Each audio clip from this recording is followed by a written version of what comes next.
Today we'll be unboxing a case from Sentey, and their slogan is building dreams. So evidently this is a dream. Actually, it's not a dream. This is from their Arvina Extreme division, and it is the GS-6400B. So I'm going to go ahead and assume that GS is some kind of, say for example, gaming series, and B means that it's probably black.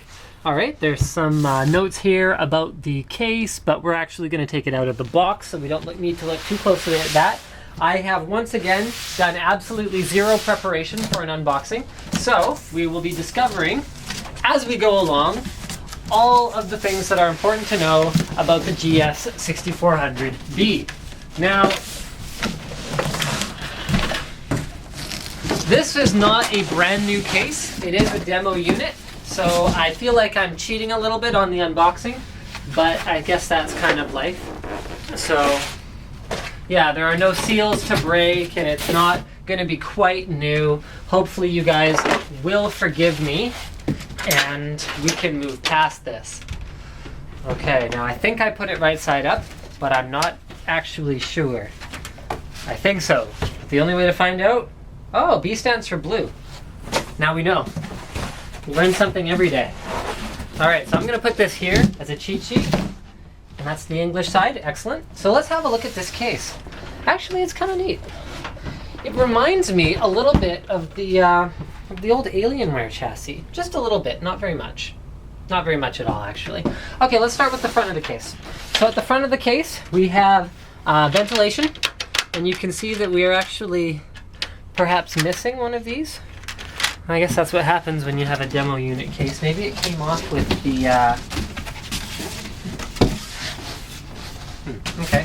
Well, we'll just have to continue on this voyage of discovery without the 5¼ bay cover. So as you can see, these are all mesh, but they do have a foam filter behind them, so you're not going to get a ton of dust buildup in these. You can see we have two stealth 5¼ drive bay covers.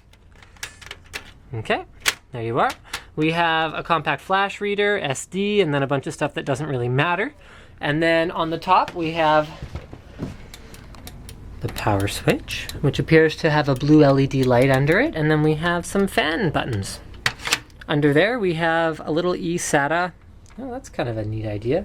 So what kind of a cable? Yeah, you just use like a standard internal to internal cable, and then you could plug that into your drive. That's kind of neat. And then there's a regular eSATA port for USB, front audio, hard drive LED, as well as a reset switch are all hidden down there. More ventilation in the top. On this side, we find just a plain panel. Cameraman, watch your angle so you don't get spotted there.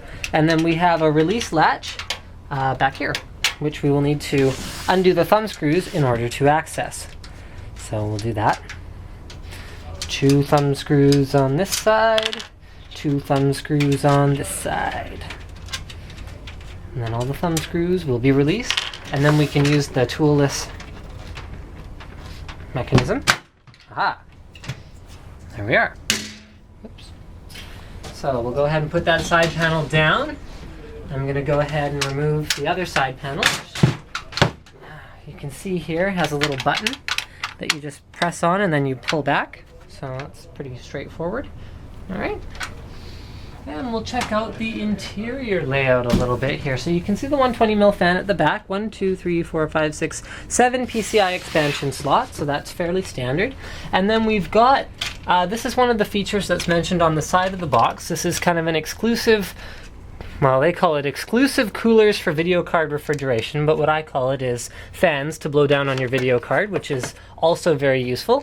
So these are 2 80mm fans. They just mount on this little swing arm that conveniently has little built-in wiring. So while that would make the fans a little bit hard to replace, it does mean that it's no hassle setup as far as if you wanted to use the stock fans. These are probably, yeah, these are LED fans, although I don't know what color they are. I would guess blue based on that we have a blue case and that the picture here says, well, it doesn't say anything, but seems to have blue fans inside it.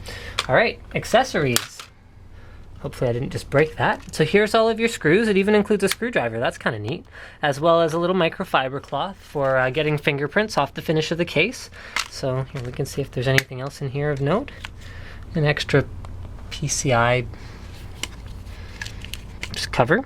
Okay, Very random, given that the ones in here are vented PCI and they are black and not gray, like the extra one that's provided. That's okay, I won't complain. Hey, extras are extras, right? Alright, so let's see what else we got here. As you can see, this is a standard ATX case, so while it is a little bit wide, there aren't any extra eATX mounting holes. So what that means is that you can't mount a huge eATX server board, but you can mount something like a Rampage 3 Extreme, which uses standard ATX holes, but it's a little bit wider, so they give you that extra space. Up in the top, you can see we have two 120mm fans, which unfortunately aren't spaced correctly for mounting a radiator, but it looks like there wouldn't be space to mount a radiator in here anyway, because the top of the motherboard would be right here, and then if you have any MOSFET cooling or anything, it would probably interfere with it anyhow. Okay, cable management. We've got our typical cable management holes. So your power supply mounts in the bottom. You can see that there is a dust filter over the intake for the power supply. So that's a separate cooling zone for your power supply. You can also mount another fan here, either 120mm or 140mm. And then we've got front panel connectors galore to go with all of the front panel stuff that we showed you before. And then let's talk a little bit about the toolless mount. Oh, this is good. Yes, CPU cutout. Nice big one. That means you can swap your CPU cooler even if you have one that requires a backplate without taking the motherboard out of the case.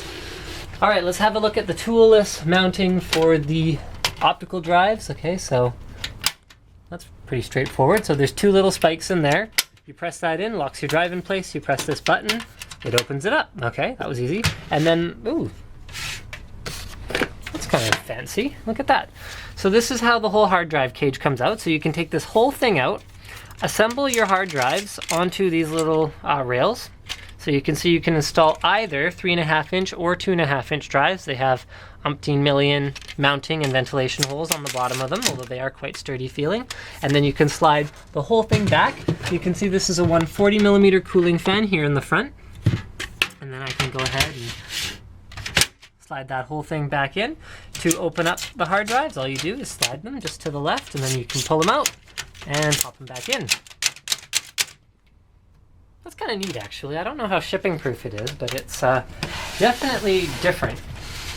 And then on the back of the case, we find not a whole lot to speak of. We do have some cable management spots here, so you can use these tie downs to take some of the cables that you routed around the back and make sure that they don't cross each other when you're trying to close your other side panel. But I think that pretty much covers everything I wanted to say about the Sentey GS-6400B. Oh yeah, hey, there's the adapter cable you need for that front SATA thing. Cool. Just in case you were wondering. Let me just see if there's anything that I've forgotten. Hidden cable system, removable hard drive bays, front cooler, refrigeration, card reader. Okay, looks like I talked about everything. So thank you for checking out my unboxing, and don't forget to subscribe to Linus Tech Tips.